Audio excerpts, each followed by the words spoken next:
What is it like to observe a saint up close? Well, in December of 1986, I became one of 110 Swiss guards who would protect St. John Paul II. Those 2 years at the Vatican impact me powerfully still today. Why? Because that is when I found my faith. Like others involved in security and safety, we were taught to observe well. And I used these skills of observation to learn from this Holy Pope. He lived a life that was irresistible. He interacted with everyone with a humble confidence and great knowledge of himself. As such a young man, I remember thinking, whatever this guy has, that's what I want. And in public homilies and private conversations, he explained that what he had was Jesus. And he encouraged me to pray. I took his advice and I was amazed that through prayer I actually experienced God. So I became more intentional about prayer and felt God's presence more deeply in my life. As my time in the Guards was ending, perhaps because of my military mindset at the time, I turned to God in prayer and I simply always asked, "What do you want me to do? Just tell me what you want me to do next." And I continued to ask this question as I faced decisions throughout my 20s. Lord, what would you have me do? And you know, I received my most profound answer to this question only much later after I had a son. You see, my son Eli loves to draw and paint. And so whenever I travel, Eli would run up to me and say, Papi, what did you bring me? And I would open up my bag and give him this big box of crayons. And then he always asked me the same thing. Papi, what do you want me to draw? Eli, I'd say, whatever comes to your mind, be creative. Do you want me to use the blue or the red crayon? He'd ask. Eli, I want you to use all the colors. That's why I'm giving it to you. You see, what makes these paintings so special to me isn't his artistic expression. It's that Eli paints it for me. I love his paintings. I hang them up all over my office. They give me joy. Something similar is true of God, who Jesus encouraged us to pray to as our Father.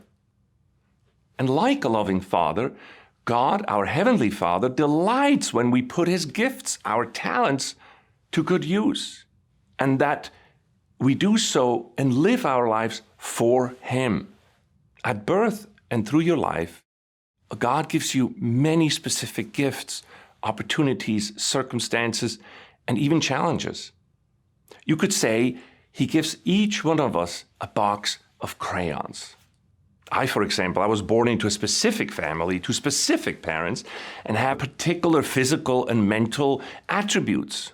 I'm tall, strong, and I have gifts for listening and communicating.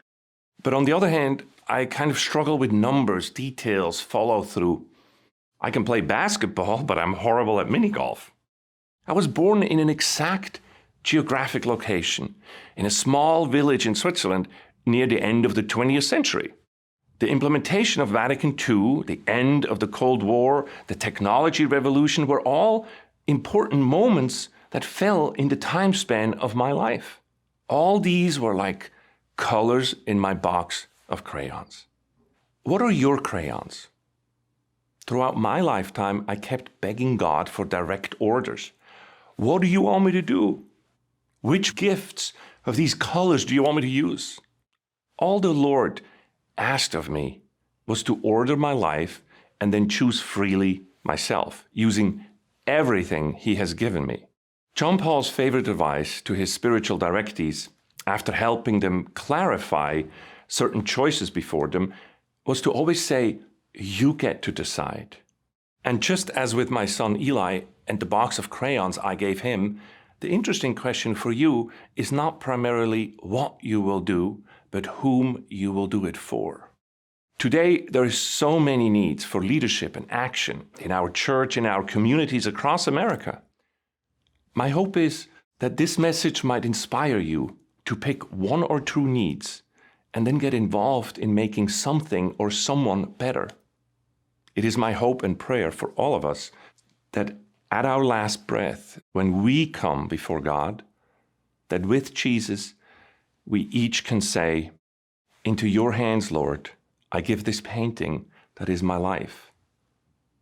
I made this for you. And that God will then embrace us and say, well done, my good and faithful servant.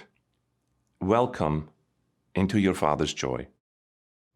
I'm Andreas Widmer, Professor of Entrepreneurship at the Catholic University of America for Edify. Thank you for watching this video. To help keep Edify videos free, please consider making a tax-deductible donation.